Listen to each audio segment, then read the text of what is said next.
Waiting on God to know His goodness. The Lord is good unto them that wait for Him. Lamentations chapter 3 verse 25. There is none good but God. His goodness is in the heavens. O how great is thy goodness, which thou hast laid up for them that fear thee. O taste and see that the Lord is good. And here is now the true way of entering into and rejoicing in this goodness of God, waiting upon Him. The Lord is good. Even His children often do not know it, for they wait not in quietness for Him to reveal it. But to those who persevere in waiting, whose souls do wait, it will come true. One might think that it is just those who have to wait who might doubt it. But this is only when they do not wait, but grow impatient. The true waiting ones will all have to say, "The Lord is good to them that wait for Him." Wouldst thou fully know the goodness of God? Give thyself more than ever to a life of waiting on Him.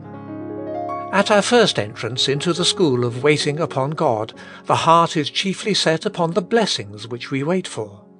God graciously uses our need and desire for help to educate us for something higher than we were thinking of.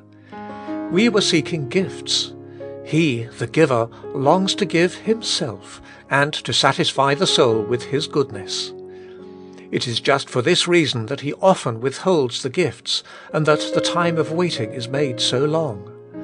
He is all the time seeking to win the heart of His child for Himself. He wishes that we should not only say, when He bestows the gift, "How good is God," but that long ere it comes, and even if it never comes, we should all the time be experiencing, "It is good that a man should quietly wait. The Lord is good to them that wait for Him." What a blessed life the life of waiting then becomes, the continual worship of faith, adoring and trusting His goodness. As the soul learns its secret, every act or exercise of waiting just becomes a quiet entering into the goodness of God, to let it do its blessed work and satisfy our every need. And every experience of God's goodness gives the work of waiting new attractiveness, and instead of only taking refuge but in time of need, there comes a great longing to wait continually and all the day. And however duties and engagements occupy the time and the mind, the soul gets more familiar with the secret art of always waiting.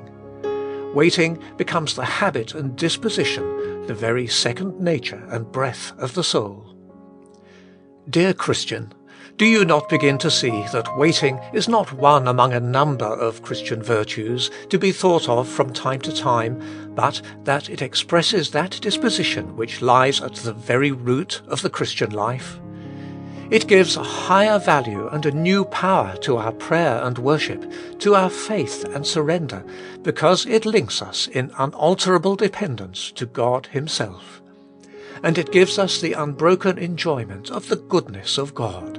The Lord is good to them that wait for Him. Let me press upon you once again to take time and trouble to cultivate this so much needed element of the Christian life. We get too much of religion at second hand from the teaching of men. That teaching has great value if, even as the preaching of John the Baptist sent his disciples away from himself to the living Christ, it leads us to God Himself. What our religion needs is more of God. Many of us are too much occupied with our work. As with Martha, the very service we want to render the Master separates from Him. It is neither pleasing to Him nor profitable to ourselves. The more work, the more need of waiting upon God. The doing of God's will would then, instead of exhausting, be our meat and drink, nourishment and refreshment and strength. The Lord is good to them that wait for Him. How good none can tell but those who prove it in waiting on Him. How good none can fully tell but those who have proved Him to the utmost. My soul, wait thou only upon God.